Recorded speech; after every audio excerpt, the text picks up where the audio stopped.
Hello friends, Mr. Burrell here. We're in the very last lesson of our first unit, this review unit. This is the last lesson that we're going to cover. We've covered quite a few helpful topics and things that will kind of help us throughout the rest of this year of math. This last lesson that we're going to cover is called types of numbers.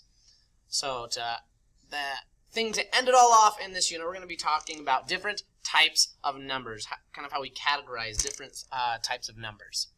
So by the end of this lesson, this is hopefully what you're able to do. I want you to be able to differentiate between rational and irrational numbers. I'll talk about what each of those numbers mean. And I want you to be able to classify numbers according to specific categories. So let me start here.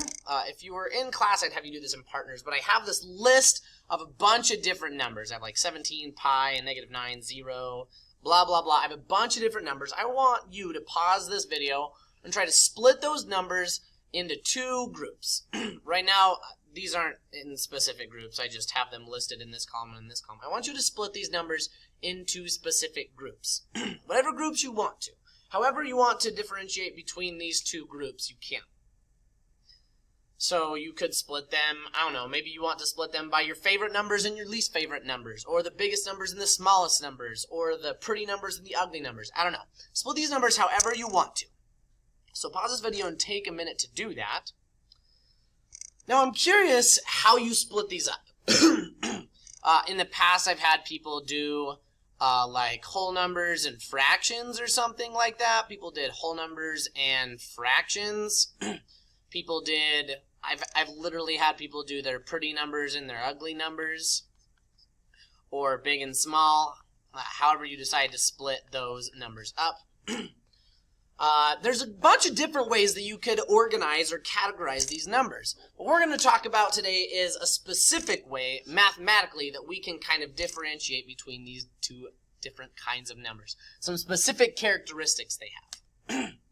So, you might have heard these words before, but what is the difference between these two categories, rational and irrational? We're going to talk about rational and irrational numbers. What's the difference between those two words, those two categories?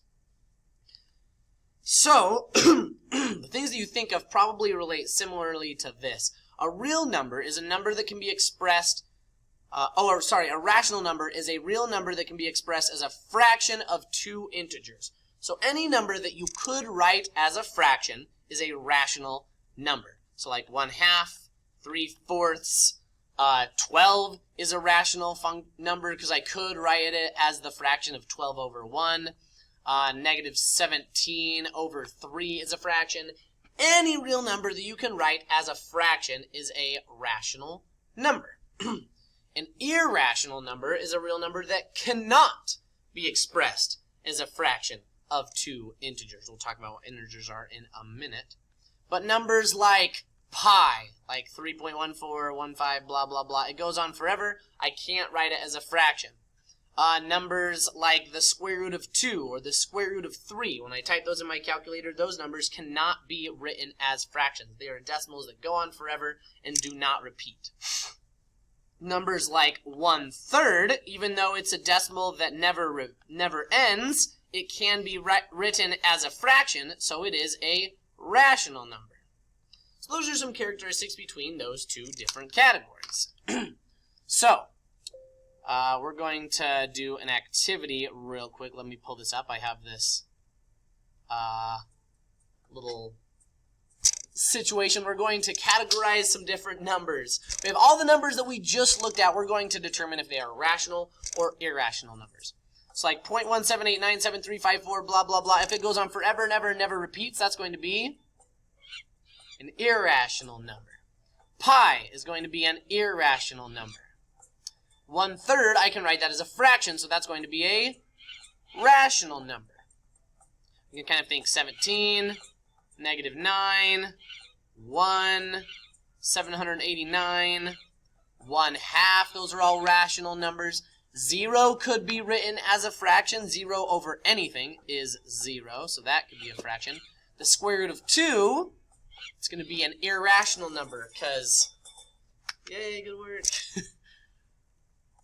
to stop that because that could not be written as a fraction. It's a decimal that goes on forever and ever and ever. So here are those same numbers we just looked at in that little activity. Here are all my rational numbers and my irrational numbers. Again, rational numbers could be written as a fraction, and irrational numbers cannot. Okay, now within the rational numbers, within those numbers that can be written as fractions, there are some different subsections of numbers that we typically deal with. So first one we're going to talk about is natural numbers. Natural numbers are often called the counting numbers. Like if I were to count on my fingers and toes, 1, 2, 3, 4, 5, 6, 7, 8, 9, 10, 11, 12, etc., etc., etc. Those are my natural numbers. All those numbers that I could count with on my hands. The next category we're going to talk about are whole numbers. Whole numbers are all of the natural numbers plus 0. So the only difference between the whole numbers and the natural numbers, the only number that is a whole number but not a natural number is 0. I just add on 0 there. The next subcategory I'm going to call integers. So integers, if I talked about everything on this side of 0, like 1, 2, 3, 4, 5, 6, 7, 8, 9, 10, etc., etc., integers is everything on the other side of 0, but the same kind of counting numbers. -1, -2, -3, -4, etc., etc., etc. Those are my integers. And then my rational numbers is all the other numbers in between, all the positive and negative real fractions. So all the fractions in between all of these numbers, so like all the fractions between 0 and 1 and 1 and 2 and 2 and 3, so like 2.5, 3.5, 4.5, 5.5, 1/2, 1/3, 1/5, 1/6, 1/8, all those types of numbers are my rational numbers, all the positive and negative real fractions. Okay? So let's take a look at another activity real quick. There's a graphic in your guided notes that looks something like this. So this is kind of a graphic that helps me remember what these different kinds of numbers are. So this whole big circle right here is all of the real numbers. I call these numbers real numbers. There's another kind of number later that we're going to talk about called imaginary numbers. We'll get to that later, but this is all of the real numbers. So within the real numbers, let me look in this smallest circle right here. If I go ahead and look right here, those numbers are my natural numbers. So let me get my pen here. So my natural numbers, that's my 1, 2, 3, 4, 5, 6, etc., etc., etc., etc. Right outside, the circle outside of that little circle are the whole numbers. So that's going to go ahead and include 0. So the whole numbers, the only whole number that's not also a natural number is 0. So the whole numbers are 0, 1, 2, 3, 4, 5, etc., etc., etc. The next category outside, that slightly bigger circle that has slightly more numbers, are the integers. So that includes my -1, -2, -3, -4, -5, etc., etc., etc., etc., etc. Okay? So it includes all the positive counting numbers, 0, and all the negative counting numbers. Okay?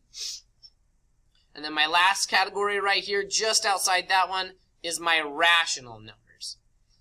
So this circle right here is all rational numbers.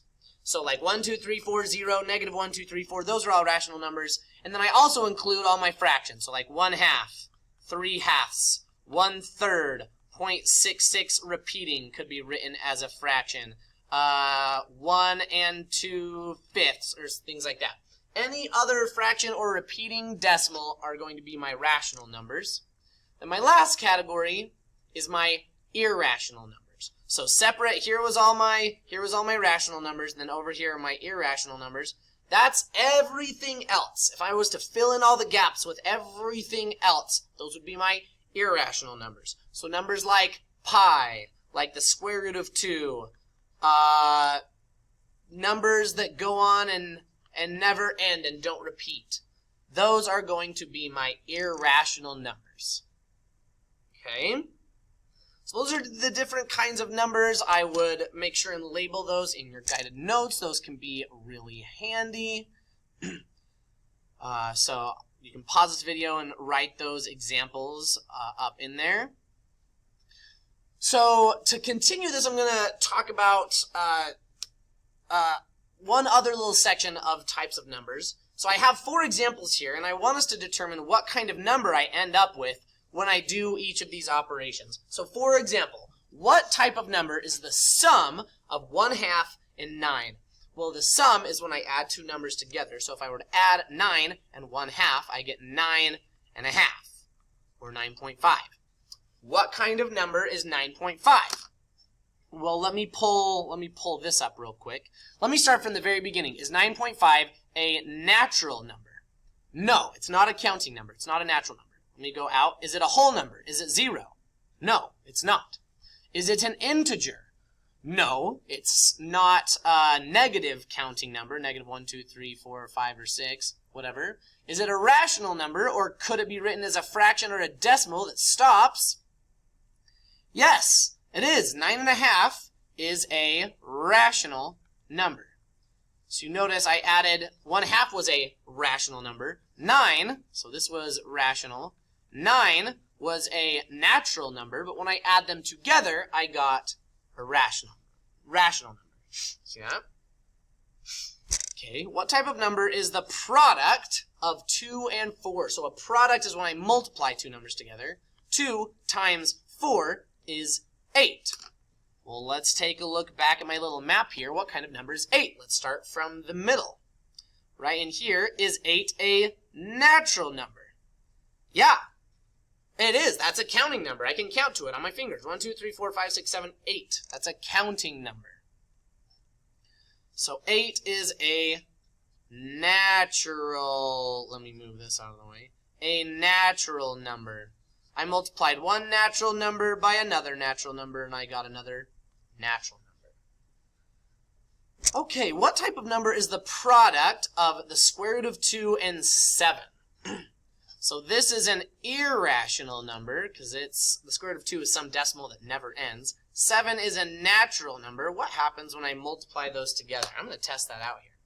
The square root of 2 times 7 is like 9.899493 something. Yeah. What kind of number do you think that is? Well, let's look at my map here. Is it any of these numbers? Could I write that number as a fraction of any kind? No. It's going to be some irrational number. It's going to be a decimal that never ends and doesn't repeat. So that number right there is going to be an irrational number. And last but not least, what type of number is the sum of 8 and negative 12? So if I add 8 and negative 12 together, I get negative 4. Okay, let's go back to my map here. What kind of number is negative 4? Is it a natural number? No, because natural numbers are positive. Is it a whole number? No, because I'm only adding 0 with the whole numbers. Is it an integer? Yes, negative 4 is a negative counting number, like negative 1, negative 2, negative 3, negative 4. I can count that on my fingers down in the negative direction, so that's going to be a integer. So that kind of gives you an idea of what your homework is going to look like, identifying these different kinds of numbers. So this is the end of the lesson. Hopefully now you feel a little bit more comfortable doing these things. I hope you can differentiate between rational and irrational numbers. And hopefully you can classify numbers according to specific categories, those specific categories that we mentioned: natural, whole, integer, rational, irrational numbers. So I hope that was helpful. Please reach out to me if you have any questions whatsoever. And I hope that you enjoyed that as much as I did.